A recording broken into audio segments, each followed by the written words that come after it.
Mavala police station పరిధి కైలాస్ నగర్లోని ఓ కాంగ్రెస్ నేత ఇంట్లో జరిగిన చోరీ కేసును విజయవంతంగా ఛేదించినట్లు జిల్లా ఎస్పీ అఖిల్ మహాజన్ తెలిపారు. ఇక స్థానిక జిల్లా పోలీస్ ముఖ్య కార్యాలయ సమావేశ మందిరంలో ఏర్పాటు చేసిన మీడియా సమావేశంలో ఆయన వివరాలు వెల్లడించారు. అంతర్జాతీయ అంతర్రాష్ట్ర స్థాయిలో నేరాలకు పాల్పడుతున్న ముఠాకు చెందిన 2 బంగ్లాదేశ్ వాసులను ఒక భారతీయ నిందితుడిని మొత్తం 3ని అరెస్ట్ చేసినట్లుగా తెలిపారు. దర్యాప్తులో ప్రధాన నిందితుడు మొహమ్మద్ జౌనీ అలీ సుమారు 9 సంవత్సరాలుగా రాజస్థాన్, ఒడిశా, కర్ణాటక, ఛత్తీస్గఢ్, మధ్యప్రదేశ్, మహారాష్ట్ర, తెలంగాణ తదితర రాష్ట్రాల్లో సంచరిస్తూ ఇళ్ల తాళాలు పగలకొట్టి చోరీలు, ద్విచక్ర వాహనాల చోరీలకు పాల్పడుతున్నట్లుగా వెల్లడైందన్నారు. ఇక నిందితుడు అక్రమంగా భారతదేశంలోకి ప్రవేశించి నకిలీ ఆధార్ కార్డు పొందినట్లుగా కూడా విచారణలో తేలిందన్నారు. ఇటీవలే జూలై 11న బంగ్లాదేశ్ నుంచి భారతదేశంలోకి ప్రవేశించిన అనంతరం తన అనుచరులతో కలిసి మధ్యప్రదేశ్, మహారాష్ట్ర మీదుగా ఆదిలాబాద్ చేరుకుని మావల పోలీస్ స్టేషన్ పరిధిలో కైలాస్ నగర్ నందు చోరీకి పాల్పడినట్లుగా తెలిపారు.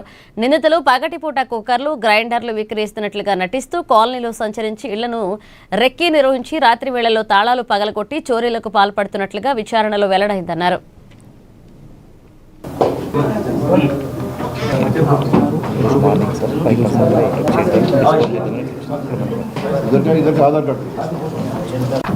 ఆదిలాబాద్ పట్టణంలో జూలై నాడు ఒక గ్రేవ్ ఒఫెన్స్ జరిగింది. ఇక్కడ లోకల్ ఒక పర్సన్ ఇంటికి. దానికోసం మనం మొత్తం టీమ్స్ ఏర్పాటు చేశాము. కొన్ని CCTVs, clue and local lodges checking అన్నీ మనం చేయడం జరిగింది. 3-4 టీమ్స్ ఏర్పాటు చేసి ఈరోజు మార్నింగ్ మనం 3 అక్యూజ్డ్కి పట్టుకున్నాము. దీనిలో 3 అక్యూజ్డ్లో 2 అక్యూజ్డ్ బంగ్లాదేశీ, ఒక పేరు మొహమ్మద్ జాన్ అలీ, ఒక పేరు మొహమ్మద్ రుమాన్ అలీ, ఒక తరుణ్ సింగ్ భోపాల్ అయిన. వీళ్ళ 2 బంగ్లాదేశ్ నుంచి ఇంతకుముందు కూడా 12 సార్లు ఇండియా వచ్చి దొంగతనం చేసి మొత్తం ప్రాపర్టీ తీసుకొని మళ్ళీ బంగ్లాదేశ్ పోయి అక్కడ అమ్మేవాళ్ళు. ఇండియాలో వచ్చినప్పుడు 10 సార్లు 12 సార్లు వీళ్ళు వచ్చారు యాజ్ పర్ దెమ్. దానిలో 2015 నుంచి రెగ్యులర్గా వస్తూ ఉంటున్నారు. మార్నింగ్ టైం, డే టైంలో బయట యుటెన్సిల్స్ లేకపోతే బకెట్స్ ఇట్లా అమ్ముతారు, అట్లా చూపిస్తారు. నైట్ ఆ లొకేషన్ ఐడెంటిఫై చేస్తారు ఎక్కడ దొంగతనం చేయాలి. ఇంతకుముందు కూడా 3-4 సార్లు ఒడిశా అండ్ ఛత్తీస్గఢ్ అక్కడ వీళ్ళు రిమాండ్ అయ్యారు. ఇంకా చాలాసార్లు వీళ్ళు కేసెస్ చేశారు, బట్ ఇప్పటివరకు పట్టుకోలేదు. దాదాపు 12 మంది వీళ్ళ గ్యాంగ్ ఉంది. ఫస్ట్ వీళ్ళు అక్కడ భోపాల్లో ఒక బైక్ దొంగతనం చేస్తారు.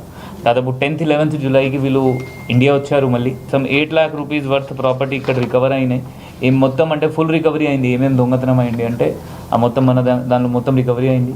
వీళ్ళు 12 మంది గ్యాంగ్ ఉన్నారు. వాళ్ళు కూడా రెగ్యులర్గా వస్తూ ఉంటారు. ఇప్పుడు వాళ్ళపైన మనం రెగ్యులర్గా నిఘా పెడతాం. వీళ్ళ బంగ్లాదేశీ కార్డు కూడా దొరికింది. ఇక్కడ జైపూర్లో వీళ్ళు ఒక ఫేక్ ఆధార్ కార్డు తయారు చేశారు 2015లో. సో అదే ఆధార్ కార్డు పట్టుకొని యాజ్ ఎ ఇండియన్ ఇతను తిరుగుతున్నారు. సో వీళ్ళకి ఇప్పుడు జైలు పంపడం జరుగుతుంది. ఆదిలాబాద్